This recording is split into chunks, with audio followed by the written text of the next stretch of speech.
This question says, I'm so scared of making a mistake in my work and it's really holding me back from putting myself out there. Any advice or tips? Hang on, let me just read that again. I'm so scared of making a mistake in my work and it's really holding me back from putting myself out there. Any advice or tips? Okay. When we think about perfectionism, it's usually about having unrealistically high expectations of ourselves or of others. And more often than not, we are the biggest critic that we have in our space. We are that of ourselves. Mistakes are the way that we learn. And as long as we're ensuring that it's not like mission critical risk issues, and even in those sorts of situations, usually there's someone else there that can, mop up stuff. If we don't fall over, we don't actually know how balance works. And think about it in terms of a child. When you look at a child that's learning how to walk, right? They're wobble, wobble, wobble, wobble, fall down. And then what happens to the people around them? They're like, yay, keep going, up you get, come on, you've got this, let's do it again. And then the kid's like, oh yeah, cool, I'll give that another go. And up it stands, and then it tries to kind of make a step, and then the people lose their shit. And then it's like, oh, I'll keep doing that. And then before you know it, it's running around like crazy, and the adults are trying to catch it to stop it from running into a glass door.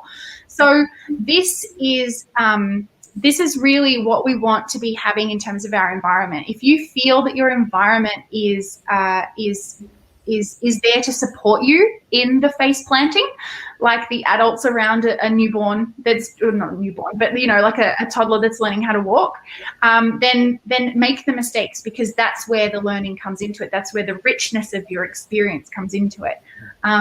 If you feel that your environment is not that space, then is it the environment for you? Because if it's getting in the way of you being able to be your best self, then chances are that that big F word, or I can't do F with my fingers, but if we're not doing our best work, we're probably not going to remain in the job anymore. So, yeah.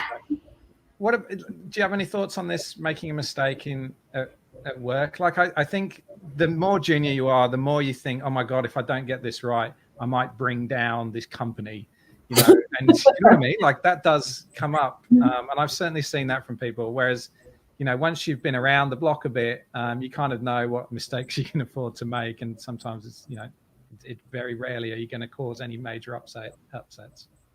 I think we all make mistakes. I make mistakes all the time. I think you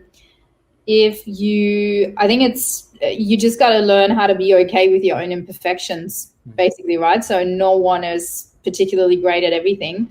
And I think it's also about the recovery. For me, when I go horribly wrong, which might happen, and actually does happen, you might want to investigate why you went wrong. If it's in a junior level and it's just like a task you did wrong, I don't think anyone, that's expected. You're learning on the job. If you do it on a more senior level, maybe it's because you haven't been listening to others. So then I question my leadership style, and I wonder whether I empower everyone to give me their point of view, or whether I just want to hear my own voice, right? So I think it's, for me, something that I would say about not being afraid to make mistakes. And the recovery is to, if you did something wrong, people will forgive you if you just say, hey, I'm really sorry, I fucked this up. Yeah, you know what? And that's such a big thing. Like, you can be, rather than being scared of making a mistake, just make sure that you've always got a solution for it, or that you'll own it.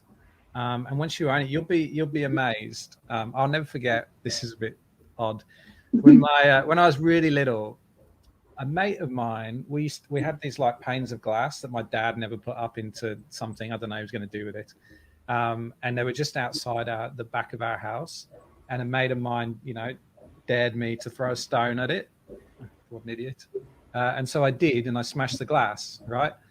And I went in immediately and I told my mum that, oh my God, I just smashed this glass. I'm so sorry. And she went and bought me donuts.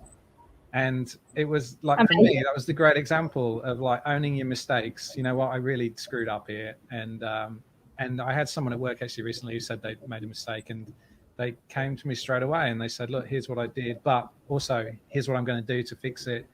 And the biggest thing for me was to know that someone was going to own their mistake and that they were able to kind of do something about it. And so if you want to kind of lose some of the fear and the scaredness, is also be prepared to then own it. And you'll be amazed how much the people you're working with will be grateful for that.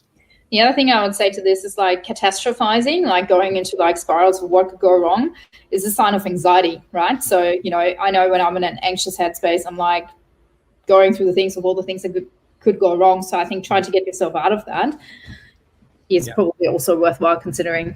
Definitely.